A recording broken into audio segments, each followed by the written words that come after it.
Welcome in, everyone. It is another edition of the Full-Time Roundup podcast. It is your host, Daniel Brackett, joined alongside me, co-host Harrison Clark. Harrison, it's been 2 weeks and 1 day since we've last recorded. How have you been since then? I've been great. It's been cold around these parts, bud. So, just trying to stay warm. Would like it to, at least if it's going to be cold, would like a little bit of snow on the ground, but, we're not getting any of that. So now it's just kind of miserable outside. But other than that, the footy's been good. Hope you had a good New Year. That was great. You as well. It was Yeah. fun. I had a chill. I actually got to golf on New Year's Eve, which is pretty crazy now looking back because it was 55 and sunny that day, and now it's cold as hell. Yep. As my friend who texted me because he found out I was playing soccer today outside, he goes, 33 degrees at 7 is nasty work, and I'd have to agree, Harrison. Yeah. I might be Reece James and pull a hamstring tonight just based off the temp. I played pickleball the other day in sleet. So why would you do that? Just married to the game, just testing the body, making sure that we're still functioning. the mental, we're full, making sure we're still full go at this wise age of 25. So it is. I got you. I'll be 25 here shortly in April, so I'll be joining you soon, my guy. You had a birthday since then, did you? Hell no. Okay, I couldn't remember. Sorry, that was Armel. Excuse me. That was Justin. No. But he sucks. Yeah, he does. There's been a lot of fun things that have kind of gone on. Sometimes you can look at the festive fixture and there's a lot going on, and sometimes there's not as much. I feel like it's been pretty slow considering that the Bundesliga and La Liga haven't been really in session. And Serie A took a break. I think they did the Coppa Italia, and then now they're kind of back this weekend. The good news is Bundesliga is back this weekend, so pretty pumped about that. We got a really nice fixture with Bayer Leverkusen and Dortmund on Friday that I'm looking forward to. But it's just been Premier League, and then we have the cup matches in England this weekend. So a fairly chill weekend of soccer. So not too much in terms of review to talk about. We're going to try something a little bit new today in terms of just talk about a couple things that we want to review. We thought about some segment ideas, and so we're going to kind of try a new format and keep it tight today. We're not going to try to go for an hour this time. We're going to try maybe half that if possible. Me and Harrison, once you spin us up and let us go, sometimes we can get going. But there is a game that I wanted to talk about in particular, and then kind of dive into the two teams because they're two of the biggest teams in England and probably have some of the biggest fan bases as well. And that is the Liverpool-Manchester United derby that we witnessed on Sunday. I got to watch with the United fan, which I wish I didn't have to. Ended up 2-2. First half was meh. It was okay. Ended 0-0, and then the second half sprung to life after some vigorous team talks, I would imagine, from Amorim and Arne Slot. Of course, to quickly give a review, Manchester United go up 1-0 with a Lisandro Martinez thunderstrike, and Cody Gakpo sends Matthias de Ligt to Amsterdam. Rumor has it he is sliding across the North Pole as we speak, but he levels us. Mo Salah scores a penalty converted off a high hand of, I think it was de Ligt. Mm-hmm. And then Ahmed Diallo levels it up at 2-2. Both teams had some good opportunities in the final minutes. Both fell to center backs, ironically. Virgil van Dijk on the 6-yard box with a header that went right to Onana, and then Harry Maguire, who knew he would be up there in attack, and just blows it over the bar. I was joking to my Manchester United friend, if Harry Maguire scored the game winner off an attack on Liverpool, you could probably see me diving into the ocean, never to return. But cue the balcony. Cue the balcony as well. But it was a really fun game. In a Liverpool lens, obviously it's frustrating because Manchester United have been just absolutely dreadful the last couple weeks, but they certainly showed up. And obviously Trent gathered most of the headlines of this game with his shocking performance. I'm gonna have a different opinion here than most here. Number one, all people talk about is how bad of a defender he is. I think he is probably an average defender on a elite squad. I think that's a fair characterization, but what keeps him in the squad, obviously, is his elite attacking ability. I mean, he's the best passer I've seen in a very long time, and he just creates goals and is so part of that attack. Now, he had an off day, and I think every player, especially when you play a lot of games, are due for one. It just happens to be such an important game. And this shocking performance kind of made me think about how I've seen other Scousers in historical, sense, kind of they've had shocking performances. And the first one I could think of is when Steven Gerrard got benched. I think it was under the Brendan Rodgers era, and he throws him on at halftime, and Steven Gerrard immediately stamps. I believe I was trying to remember who it was. I think it was Juan Mata, but I could be wrong on that. And or Fellaini, I can't remember. It was a midfielder, and stamps the center mid. 5 minutes into the second half, it gets a red card, straight red off. So I feel like for these games, these Liverpool born and bred players means more, and sometimes it can just be the occasion can almost overshine their performance, and so. I'm not going to give Trent too much stick today, even though his effort was definitely the most disappointing thing. It's okay to have an off day, but the performance was bad all around from him. I think he had 26 giveaways, and then he was at fault for one of the goals. 26?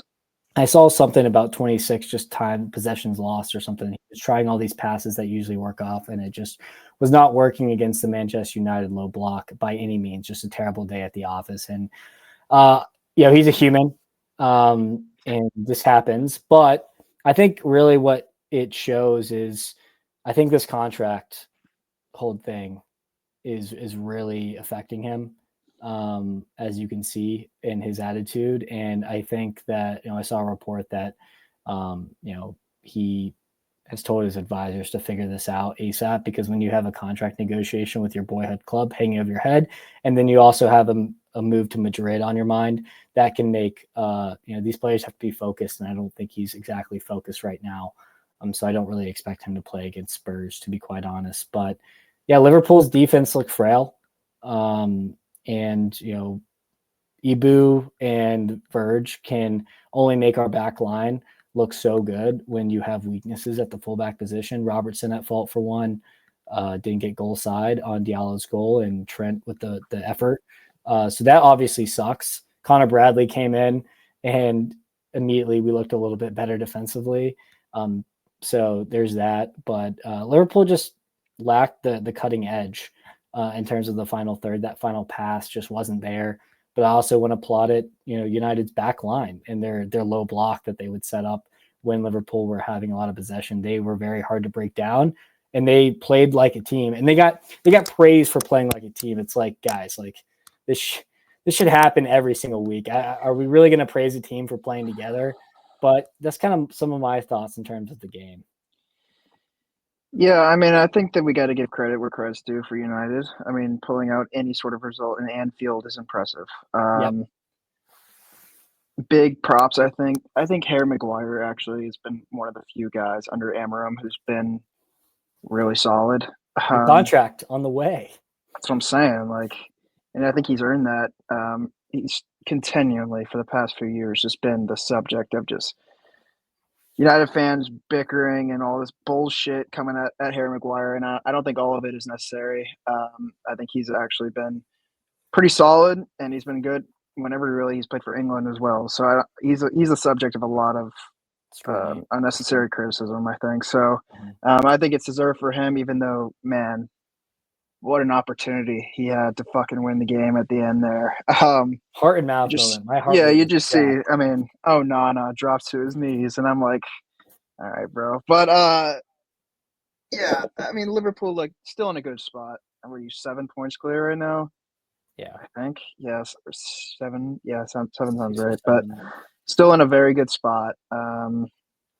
Probably a game you'd expect them to win with how United's been playing, but also at the same time, United went to City and pulled out a result. United now goes to Anfield and pulls out a result.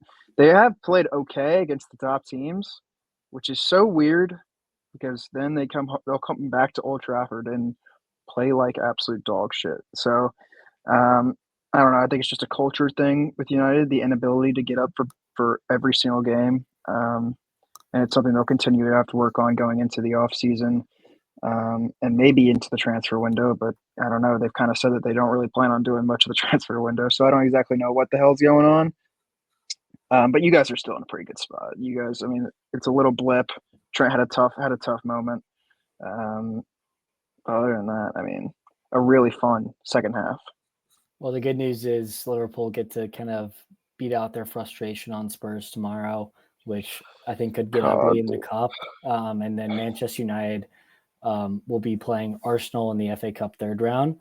And this is going to be Arsenal off a loss to Newcastle. They are currently in the 90th minute losing the EFL Cup semifinal. So not a great position for United in terms of where you want Arsenal to be at in a headspace wise. But I'd like to see United kind of take this win or this draw, good result for them and build on that. I thought Bruno Fernandes was probably the best player on the pitch today. Him and Gravenberg stood out to me, just two really quality opponents. I was also very impressed with Ugart. I thought that was probably his best game in a United shirt. So I was fairly impressed with the midfield, which I feel like no one really says about United because their midfield is usually garbage. Yeah. Manu obviously didn't have the best game, but he's a young player in a big game. So I was kind of expecting that. And I think, Curtis Jones and Manu kind of canceled each other out. And then it was the Gravenberch McAllister versus Bruno and Ugart, which I really enjoyed watching that battle that entire game. United's backline looked pretty good too. Mazraoui completely shut out Luis Diaz. Dalot got booked early against Salah, and I was thinking that could be a lot of trouble, but he kind of kept Salah pretty under wraps the entire game. And then Giallo is just such a fantastic player. Garnacho looked fairly lively when he came on and created a couple good chances, including the assist to Giallo. Højlund really struggled, I guess, in terms of, you're playing against two beasts of center backs, and it just seemed like Ibu and Verge were having their way. But you could see flashes of Højlund getting free and making some really intelligent runs. He just is struggling to put the ball in the back of the net. At the end of the day, 13th in the Premier League and your star striker has 2 goals in the Premier League. That's just not going to cut it. And then Xerxes has the same amount, and he looked fairly useless coming on as well. So a lot of holes to fill if you're a United fan. And I kind of wanted to reassess their squad here and see, all right, with this United squad, what can Amorim do? I guess not in the short term because he is going to, apparently they're going to not really be buyers in the transfer window. But what can they do in the summer to revamp the squad? There are so many holes in this team, in my opinion. So I wanted to kind of address the state of the United squad and see, what we can kind of scrum up here to see what would be, a good solution here. A couple players, and so Amorim, of course, plays I guess you could call it a 5-2-2-1 or a 5-2-3. I guess it's kind of a weird formation. I feel like the center backs, Lissandro, Maguire, De Ligt, and Liniero, that's a pretty good center back core. Yeah. It's doable. It's doable. Like you'd think with those names that they'd not concede as much, I would guess, but yeah, like on paper, that should get the job done. And Lindelof will be walking this year, but on the right wing back, Mazraoui looked pretty good. Solid. I thought Delo's, he's hot and cold, but he's a decent enough player he's 25 to give, more. Malacia, I'm not sure about him long term, but it seems still like young. Still very young. So they need at least an outside back or a wing back. You can play Diallo or Garnacho in that position as well. I think they need to make a decision on Luke Shaw because, is the guy going to play again? He's basically just holding a roster spot right now. Typically, obviously, if he was healthy, I think you would have Luke Shaw in that position, and instead you have Diallo playing on his off wing. But I guess for the time being, he gets the job done. Like you mentioned, Diallo's been hot and cold this year. I know last year he was very solid. I think they need to make a decision on what they're going to do with Luke Shaw. I think best case scenario, you probably sell him for something because I don't think you're getting much out of him anymore, considering he's injured all the time. He's basically just a left back version of Reece James. I don't know. It's time being, Dallas okay there, but I think they need to figure out, probably get another left back in there. He makes a pretty penny too, so you probably want to offload him if he can't stay healthy, which the sample size points to him not staying healthy, unfortunately, which is a shame as a player. In terms of the midfield, I think that's where the most investment needs to be had. I think Eriksen and Casemiro need to be offloaded. I think selling McTominay this summer was probably one of the worst decisions they've made in a long time because he's obviously flourishing in Naples. But you have Mainu and you have Ugarte, who seem like a decent enough core, but you probably need to sign 2 more midfielders, holding midfielders at least, to kind of steady the ship there in terms of rotation. Do you have any players in mind? In terms of the midfield? Yeah. Nobody right off the bat. It kind of just feels like they just got to get through this season and then make the decision then. Eriksen's not doing much for you anymore. Casemiro's dog shit. Mainu's the only guy I really believe in. And even then, even though he just signed an extension last year, there's still talks that maybe he could be out the door, which would make zero sense to me. But then again, I did see that Chelsea would be the front runners for him, so maybe he should go. You guys need another midfielder. Sure do. But I think this is something that they figure out for the rest of the year. I don't have anybody specifically. Do you have somebody specifically in mind who could even help them? Yeah, I do actually. I think that Ederson from Atalanta would be. Okay. They need low key signings. They don't need a star. They need low key signings. They need Liverpool signings. They need the more signings that they make that are bigger profile, they continue to not work there. Exactly. So maybe it is just signing a guy for 15 mil, 20 mil, just plugging them in there. Anything under 50 mil, I feel like would be so. Højlund from Sporting worked under Amorim. He's a Danish kid who's 25, 26. I think he's a solid defensive midfielder. Ederson from Atalanta, I think, is a really midfield destroyer who would be good. Carlos Baleba would be that 80 to 100 mil signing. I don't see him signing for United, but that would be a big profile that you could look for. You could get Douglas Luiz, who's obviously not enjoying his time in Juventus. What a weird move that was. Yeah, he might come back to City, I've heard, in January, but that's another potential guy that you could look at. Adam Morton for Palace, that would command probably 40 million roughly. So that's a few midfielders you could get. You could look at the Championship. Joe Bellingham is not really a defensive midfielder, but he's an 8 that you could look at as a project. If you wanted to look at Joe Bellingham, just have another sick Bellingham in the Premier League. I'd like to see that personally. So those are a couple guys that I kind of just off the top of my head of player profiles and defensive mid that I've looked at for Liverpool that I would like. Where are you at with Mason Mount? Oh, man, you spend 75 mil on him. You gotta give him one more season to stay healthy. I think that Amorim maybe in summer can kind of turn that around. So you'd have him and Bruno. in as like the attacking net options, which is a pretty two good, decent ones to have. And then at the winger position, I guess you're stuck with Antony at least for another season. But you have Diallo, you have Garnacho. Obviously, the selling of Alenga obviously is a dagger as well, as he's just balling out at Forest. But you'd probably have to sign a winger too. So at least and try to get Rashford alone somewhere. You'll probably be able to offload Rashford for 50 mil somewhere, maybe a little bit less. So I mean, he has zero value at this point in terms of United. There's no leverage there, is what I'm saying, basically. So you can't command a big fee, but you'll probably want to get him out. Obviously, Emerim clearly does not see him in his plan. So you could look at. I just keep pointing back to who Amorim has kind of coached in previously, but there's plenty of wingers on the market that you could look for that are maybe lower profile that could do the job. And then you obviously have to reevaluate the 9 position.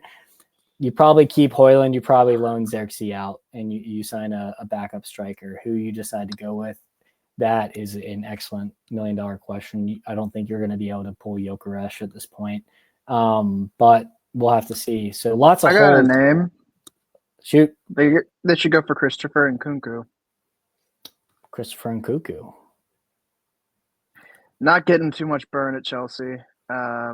Sure, he's like the number 9 for the B team, but that's not what he signed up for when he joined Chelsea. So, and I'm very confident that Chelsea will make him available, along with a couple of other guys who they kind of don't really mess with as much. Hey, maybe even Ben Chilwell if they need a left back option. But I think Nkunku will be made available by Chelsea, and if United choose to go that route, I don't hate that. I think that he deserves more game time. He's obviously a heck of a player. A couple of seasons ago at Leipzig, he was arguably the best striker in the Bundesliga. So, yeah, I think that could be an option. Marmouche? I mean, if they're selling, I mean, I don't see Frankfurt. Frankfurt probably should cash in on him with this kind of season that he's having. So he's going to Prem, I think, for sure. So okay, well, yeah, whoever needs a striker in the Prem. I mean, he doesn't feel as big. His profile doesn't feel big enough necessarily for me for like an Arsenal signing. Like, I don't think Arsenal would go after him, but I could definitely see United going after him. So yeah, that could be an option as well. And Buemo. Brentford. They're going to play him at the 9. I mean, or like a right winger. That'd be a fun one. Yeah, he's almost like he feels like a center/right. Like he just plays behind the striker. Like Bruno and Diallo or Garnacho kind of play behind the striker. I feel like that would be like a pretty interesting, intriguing. Yeah, he's like a withdrawn striker. Yeah, so I think that would be. I mean, they could use his goal production. Yeah, so those were a couple of names that I just had off the top of my head, but I definitely enjoyed that discourse. Obviously, United are going to have to splash some cash in the summer, if not in January. But again, but I do think they should go with lower profile and spend less money and build and get more quantity of players than go for 1 or 2, big stars. Obviously, as most people will say. Now, kind of, the January transfer window has opened, and we haven't seen many transfers in. Liverpool at the top. I don't think we're going to be really going shopping. Maybe we'll sneakily get a left back. I really hope so. With Kirkesh is kind of what I want, or Anthony. But looking at the top 4 of the Premier League, or at least just like in general the table, do you see any teams that are going to be buyers within the top 4 that you could see that could make waves in terms of making this Premier League race more interesting? Just to clarify, Liverpool are 6 points clear. So like Arsenal, for example, do you think they'll go shopping?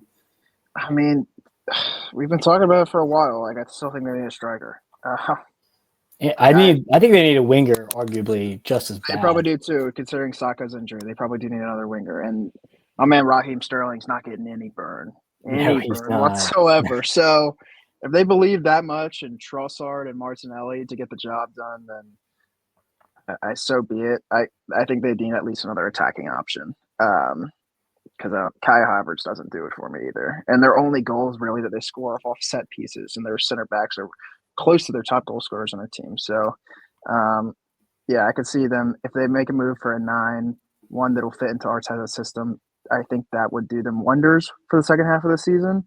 And also just I don't think they believe in Gabriel Jesus necessarily either. Other teams, yeah, I mean Newcastle's flying right now. Do they necessarily need to make a move? 5 in a row, 5 wins in a row. I feel like if they were going to make a move, they'd probably go for another center back or some sort of defender. Yeah, They are like, I mean, they're usually involved in these kind of high flying games. So maybe shoring up the back end, even though Fabian Schär is very good.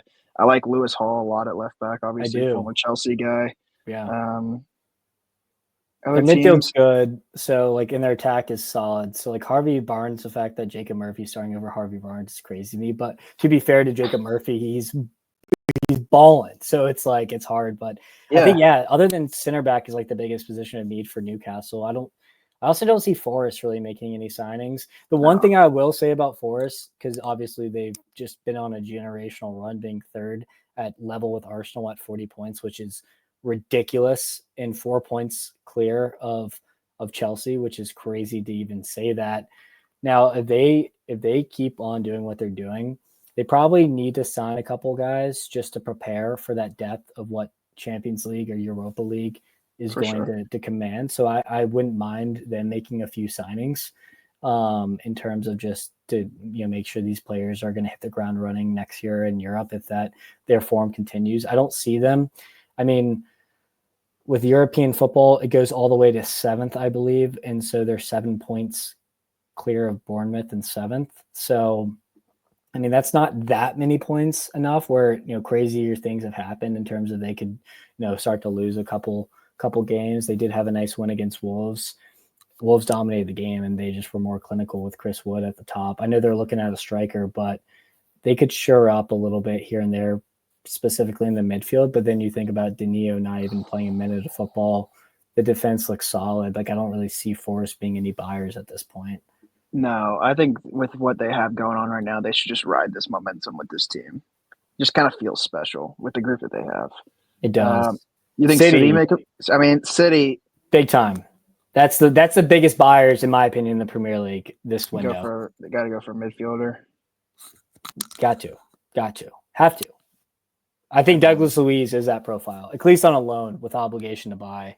He would add some good elements to that midfield, like physicality, strong defensively, which they need because they just, for some reason, all of a sudden let in goals like crazy. I think they need a strong kind of six in there, at least while Rodgers out. Absolutely. So Douglas Luiz makes sense. I think 1 or 2 midfielders, and then I think you should probably go and sign a winger. Jack Grealish is not fitting the bill. Foden's been terrible. Savinho starting to finally hit the ground a little bit. It took 6 months, but I think he's starting to kind of show some potential. Obviously, the fact that Rodri, and then you had the who's the kid that was playing so well as an academy kid early on that he broke Oscar his leg? Bob. Oscar Bob, like someone like him who's just like, I don't know who you could go get right now who's cheap, but I feel like they could make a winger signing as well to complement and give service to Han, as KDB and Savinho can only do so much on one side. So I could see them being big buyers. Any other positions of need in terms, like maybe right back for them or center back potentially? Maybe. I mean, I like Rico Lewis when he kind of goes into that inverted position, but I also think Walker is slowing a little bit. So if they want to shore it up a little bit, maybe try to find kind of a low-key signing who can do the job for the meantime at right back if need be. I don't hate that. They have so many injuries at center back. It's like I feel like Diaz is always out. Stones is out all the time too. It's like I feel like Akanji is usually just like the kind of the guy who's always there. Or even Ake, who's also has dealt with injuries. So, and Ederson's been hurt. Like they just had a lot of shit going on. But it's nice that they have De Bruyne back because obviously going forward, that changes a shit ton for them. Like De Bruyne going forward, him with the link up play with Haaland, and we've seen that in the last 2 games with them. Starting to get back to where we know City are, and just De Bruyne and Haaland dominating the middle. So if they can shore up those positions, specifically the 6, if they can get a 6 in there, then they can definitely make a run the second half, and I would not be shocked if they did. I know Spurs just brought in a goalkeeper because obviously their goalkeeper situation is not ideal, but do you think Spurs kind of look for anything? They're a pretty cheap club in terms of investments, and they did spend some money with Solanke in the summer. Do you see any investment within Spurs? I just don't like. I think it's the system that's the problem now. Like I feel like that's so harsh saying, when you consider, bro. I mean, look employed. at their last 10. Every game is the exact same. Flying forward, game's wide open. I mean, they literally. You saw last week with Newcastle, classic Spurs. Solanke 1-0. 2 minutes later, 1-1. And it's just like that every single time that Spurs play. They'll get off to a good start, and then immediately it's in the back of their net. And I just think they need to change up maybe the messaging in some sense of like, hey, once we get up, let's like shut it down a little, just a little bit. But instead they play the exact same way, and it kills them. Yeah. So, I mean, some pragmatism from Ange would be well appreciated, I think, is what you're saying, and I completely agree. Like I don't necessarily think Ange is a bad coach, but I think maybe his messaging needs to change a little bit to where they at least get a little bit more defensive after they start. Starting Jed Spence and Archie Gray in the middle of the park in terms of center backs, it's just not the pairing you want. But I do think in terms of, United and Spurs are kind of in the same spot to me. Like, I think this would obviously the season is not what you hope for, but if you lean on this young talent, in particular, Lucas Bergvall and Archie Gray for Spurs, and then, Kobe Manu, Ugarte, Giallo, Garnacho, Højlund. Like, if you lean the Euro, like if you lean on the young talent and just accept that you're going to just not be where you want to be in the Premier League this year, I think that could, really help them use as a building block for challenging more next year. But they also just haven't got enough from Bissouma. I think. I thought Bissouma was going to be. I thought that was such a good signing. I thought it was such a good signing from Brighton, and he has just not. He's not been that for Spurs at all. And then Bentancur is just Bentancur. Papa Sarr has been decent, but yeah, that midfield needs to be shorn up at some point. Needs some more investments. If probably at the end of the season, I think they have enough people now, but. Yeah, I think you should probably reassess that midfield because their attack is solid with Kulusevski, Brendan Johnson, Solanke's son, all those guys. I mean, Tino Werner is. You can get him off the books if you want to. Yeah, but I think that's a pretty good discourse there in terms of that. Do we want to do top 7 predictions? How do you see it unfolding? You go first. I think your boys are going to win the league. Congratulations. Maybe I jinxed it. I think right now the top 2 are set in my mind. I think Arsenal will finish second.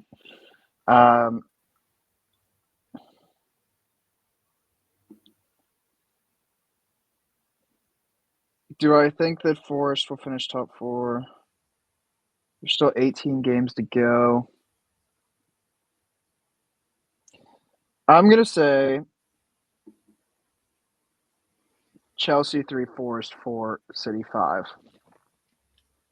Okay, how about 6 and 7? Actually, wait. Hold on. Sorry.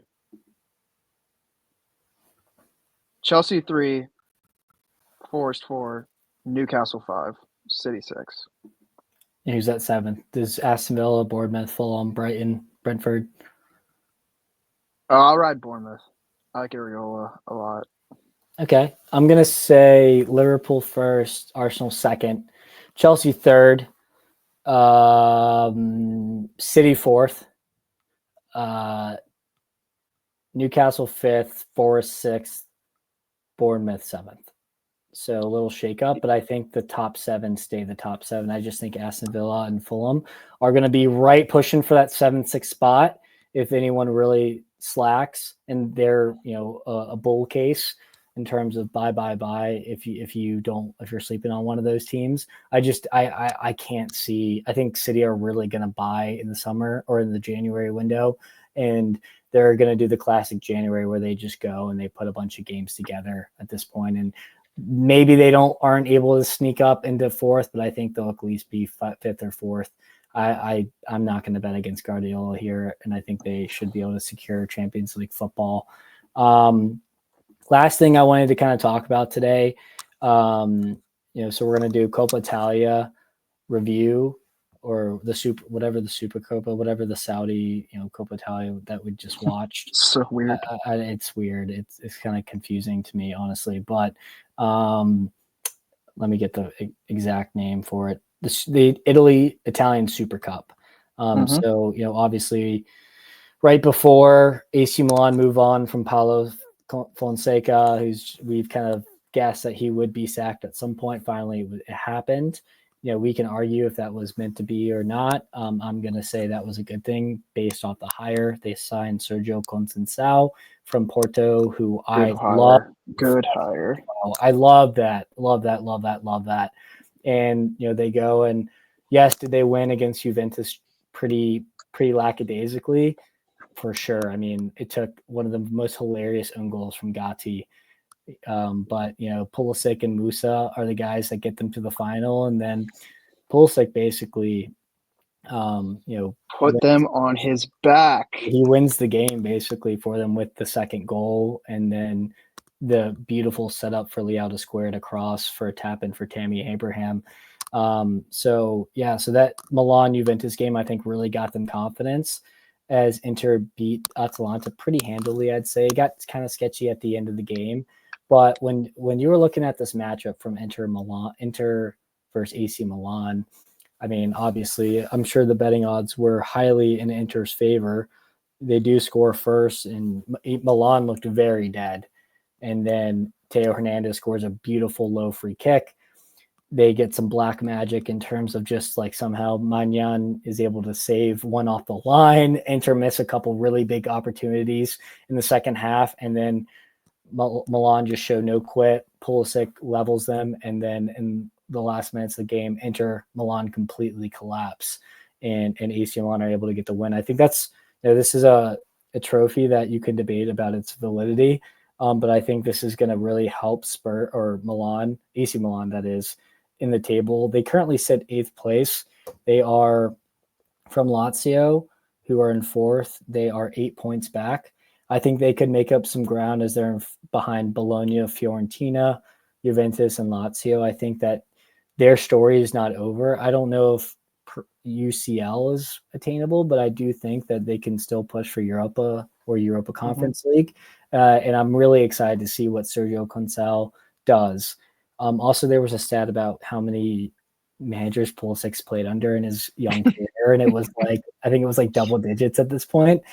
Pretty remarkable for a player. I mean, that just shows his character and, that he's willing to adapt. And there's many coaches that value him as a player, and he's been able to flourish since he, moved and got that big move to Italy. So, Pulisic, Musa, and then I think the focal point, I mean, you have a core of Leao, Pulisic, and haven't really mentioned this guy, but he's been the best player, arguably right up there with Pulisic, Tijani Reinders. This guy is class. He's class. He's so good. And he signed an extension, or is about to ink an extension with AC Milan, which is shocking. I think they're doing that so some club doesn't come poaching him. I don't see him at Milan for that much longer based off his profile and, the love of Dutch players around Europe. So I could see him being plucked and could be put easily into a Barcelona team or a very top Premier League team. But I think Sergio Coceicao has a very pragmatic approach. AC Milan's defense has been the biggest issue they've had this year. It hasn't been scoring goals. It's been the defense, and I think he's going to shore that up. And I think Milan could be a nice bull case in terms of kind of moving up the Serie A table in terms of the second half of the year. And I think Calcio, that Super Cup was so much fun. And we do have another Super Cup coming up. We have this weekend, we have the Spain Super Cup. Barcelona versus Athletic Bilbao is the first leg, and then Real Madrid versus Mallorca.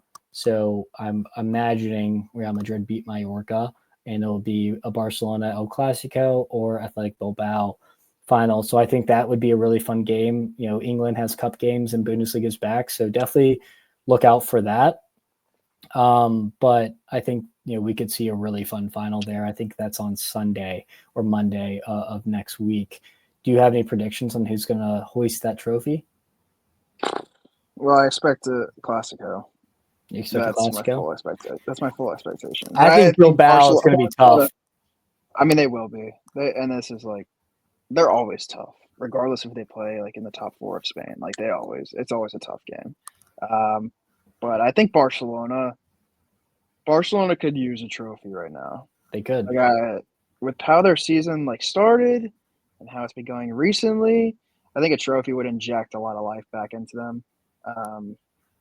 So yeah, I think they could definitely use one. I mean, Madrid are playing pretty good right now. They kind of had a fraudulent win this past weekend, but the most fraudulent win I've ever seen. But yeah, but I think that a Barca Madrid final is what I predict, and I'll say Barcelona takes it because I think that it just means a little more to them right now as Madrid, find their way back to the top of La Liga. I think Barcelona need it, honestly, to get them back into life. I don't think. Also want to say, really just happy in general for my former Chelsea boys, Christian Pulisic and Tammy Abraham, to get the job done in Saudi Arabia.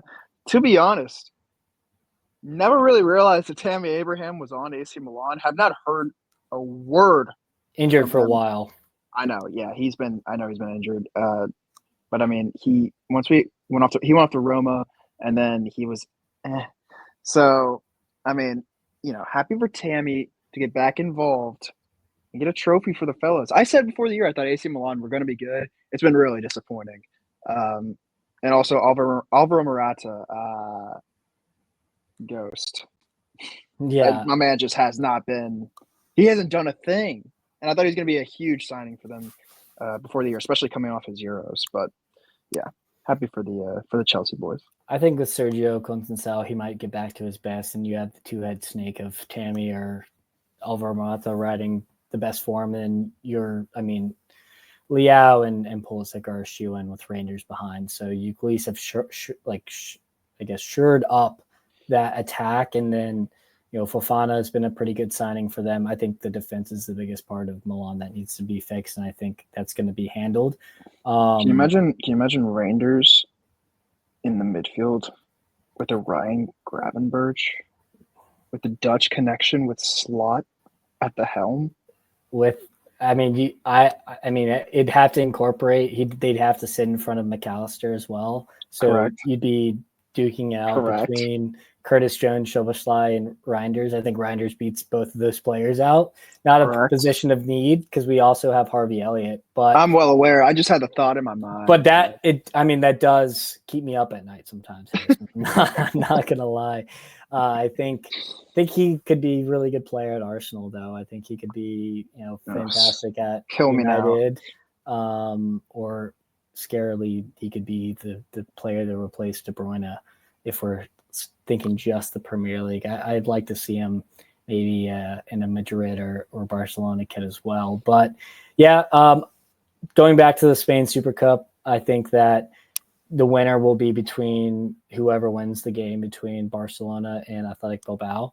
I think that this Madrid team is overrated. They played a lot of games, and I just don't see their form as enough to get them through. So in terms of the final. So I'm going to put my eggs in that basket. I think that Barcelona will be able to win. Not that confident in that, but I do think the winner of that tie will end up being victorious over in the Super Cup. But we didn't do our promise of finishing in 30 minutes, but we did get in 45, so I'm pretty proud of that. Harrison, always thank you for hopping on. It was fun to talk some footy. We have a couple of good segment ideas coming up in the future here. And so, we're going to most likely keep that bi-weekly episode, but you could see a weekly episode slide in there every once in a while in terms of if we have a really fun segment idea we want to chat about. Could just be a much shorter episode. So thank you again for listening. And we'll talk to you guys soon.